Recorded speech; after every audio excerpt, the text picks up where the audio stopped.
Taoisme, juga dikenal sebagai Daoisme, adalah filosofi Tiongkok yang dikaitkan dengan Lao Tzu, 500 SM, yang berkembang dari agama rakyat terutama di daerah pedesaan Tiongkok dan menjadi agama resmi negara di bawah dinasti Tang. Oleh karena itu, Taoisme adalah filsafat dan agama.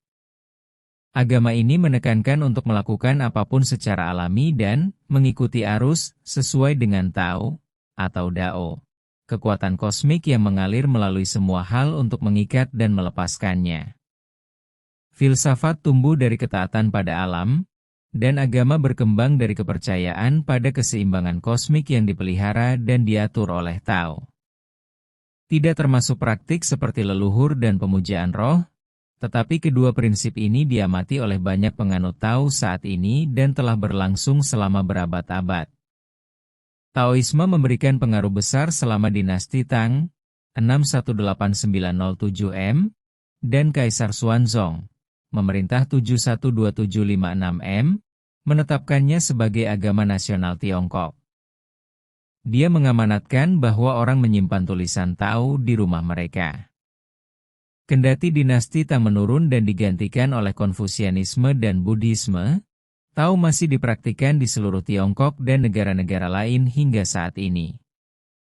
Asal-usul sejarawan Simakian, 14586 SM, menceritakan kisah Lao Tzu, seorang kurator di perpustakaan kerajaan di negara bagian Chu, yang merupakan seorang filsuf.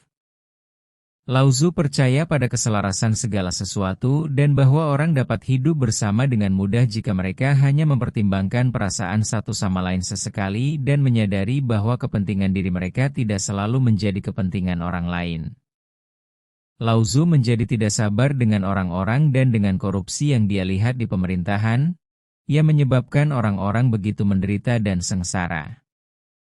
Dia sangat frustrasi dengan ketidakmampuannya untuk mengubah perilaku orang sehingga dia memutuskan untuk pergi ke pengasingan.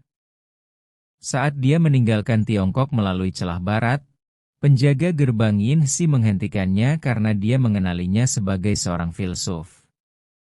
Yin Xi meminta Lao Tzu untuk menulis buku untuknya sebelum dia meninggalkan peradaban selamanya dan Lao Tzu setuju.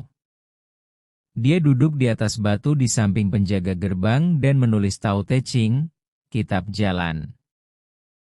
Dia berhenti menulis ketika dia merasa telah selesai, menyerahkan buku itu kepada Yin Xi, dan berjalan melewati celah barat untuk menghilang ke dalam kabut di baliknya.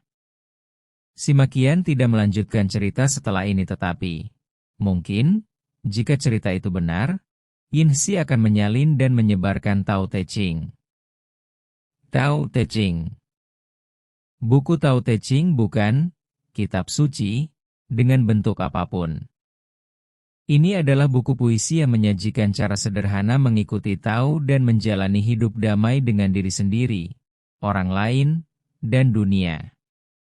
Sebuah syair tipikal menyarankan, menghasilkan dan kosongkan dan jadilah penuh, tekuk dan luruskan, untuk mengarahkan pembaca ke cara hidup yang lebih sederhana.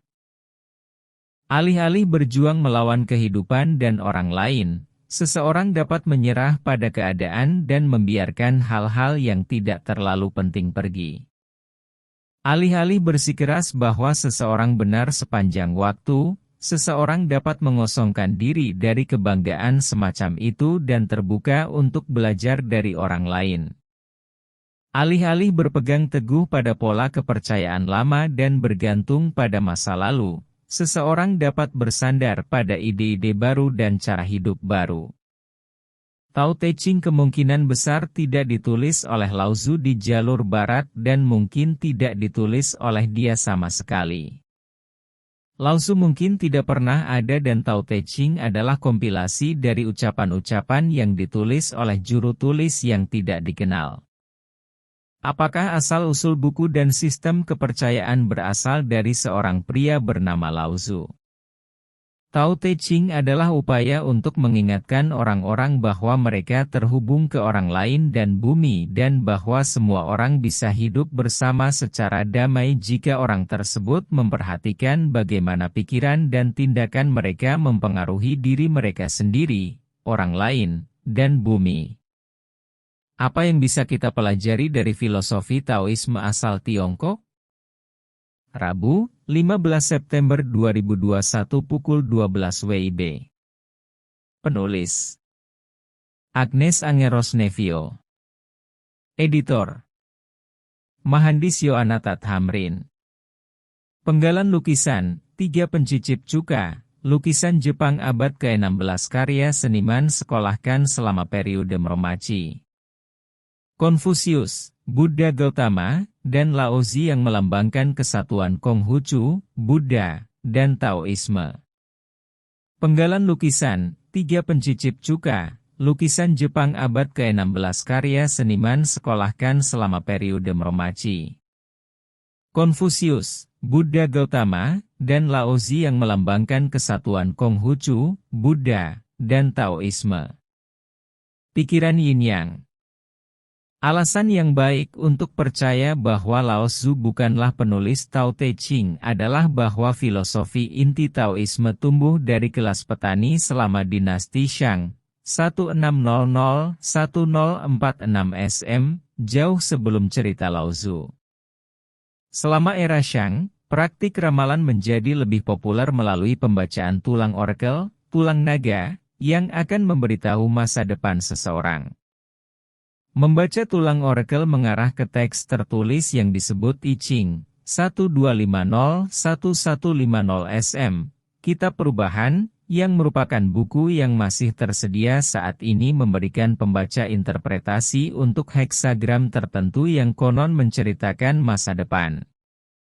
Seseorang akan mengajukan pertanyaan dan kemudian melemparkan segenggam batang yarrow ke permukaan yang datar, seperti meja, dan I Ching akan dimintai jawaban atas pertanyaan orang tersebut.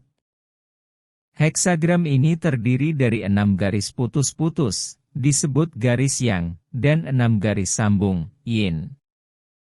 Ketika seseorang melihat pola yang dibuat oleh tongkat yarrow ketika dilempar, dan berkonsultasi dengan heksagram dalam buku, mereka akan mendapatkan jawabannya. Garis putus-putus dan tidak terputus, yin dan yang, keduanya diperlukan untuk jawaban itu karena prinsip yin dan yang diperlukan untuk kehidupan. Pemikiran yin yang dimulai sebagai upaya untuk menjawab pertanyaan tentang asal-usul alam semesta. Menurut pemikiran yin yang, alam semesta muncul sebagai hasil interaksi antara dua kekuatan yin dan yang primordial yang berlawanan. Karena hal-hal dialami sebagai perubahan, sebagai proses yang muncul dan menghilang dari keberadaan, mereka harus memiliki yang, atau keberadaan, dan yin, atau kekurangan. Dalam dunia perubahan hal-hal yang membentuk alam hanya bisa ada jika ada yang dan yin. Tanpa yang sesuatu yang tidak ada bisa menjadi ada. Tanpa yin, tidak ada yang bisa hilang dari keberadaan. Meskipun Taoisme dan Tao Te Ching pada awalnya tidak terkait dengan simbol yang dikenal sebagai yin-yang, keduanya muncul karena filosofi Taoisme mewujudkan prinsip yin-yang dan pemikiran yin-yang. Hidup seharusnya dijalani dengan seimbang, seperti yang diungkapkan oleh simbol yin dan yang. Yin-yang adalah simbol keseimbangan, gelap, terang, pasif, agresif, perempuan, laki-laki. Semuanya kecuali yang baik dan yang jahat, hidup dan mati, karena alam tidak mengenal sesuatu sebagai baik atau jahat dan alam tidak mengenal suatu perbedaan antara kehidupan dan non-kehidupan. Semuanya selaras di alam, dan Taoisme mencoba mendorong orang untuk menerima dan menjalani harmoni semacam itu juga. Kepercayaan. Teks Tiongkok lainnya yang berkaitan dengan Taoisme adalah Chuang-Tzu, juga dikenal sebagai Zhuangzi, ditulis oleh Zhuang Yo, 369286 SM, dan Daozang dari dinasti Tang, 618907 M, dan dinasti Sung, 96012334 M. Yang disusun pada akhir dinasti Ming, 1368-1644 M. Semua teks ini didasarkan pada jenis pengamatan yang sama terhadap alam dan keyakinan bahwa manusia pada dasarnya baik dan hanya membutuhkan pengingat sifat batin mereka untuk menegakkan kebajikan atas kejahatan. Tidak ada orang jahat, menurut prinsip Tao, hanya orang yang berperilaku buruk. Dengan pendidikan dan bimbingan yang tepat untuk memahami cara kerja alam semesta, siapapun bisa menjadi orang baik yang hidup selaras dengan bumi dan dengan orang lain. Menurut kepercayaan ini, ajaran Tao sesuai dengan alam sedangkan perlawanan terhadap Tao tidak wajar dan menimbulkan gesekan. Cara terbaik bagi seseorang untuk hidup, menurut Taoisme, adalah tunduk pada apapun yang dibawa kehidupan dan bersikap fleksibel. Jika seseorang beradaptasi dengan perubahan dalam hidup dengan mudah, orang itu akan bahagia. Jika seseorang menolak perubahan dalam hidup, orang itu akan tidak bahagia. Tujuan akhir seseorang adalah untuk hidup damai dengan jalan Tao dan mengakui bahwa segala sesuatu yang terjadi dalam hidup harus diterima sebagai bagian dari kekuatan abadi yang mengikat dan bergerak melalui segala sesuatu. Filosofi ini berhubungan erat dengan logos para Romawi Stoik seperti Epictetus dan Marcus Aurelius. Mereka mengklaim logos adalah kekuatan akal dan bahwa tidak ada yang terjadi menurut logos yang buruk, hanya interpretasi orang tentang apa yang terjadi membuat keadaan itu tampak buruk. Taoisme mengklaim hal yang sama, tidak ada yang buruk dalam dirinya sendiri, hanya kepentingan diri kita yang buruk dalam dirinya sendiri. Hanya kepentingan diri kita yang membuat kita berpikir bahwa beberapa peristiwa dalam hidup itu buruk dan yang lain baik.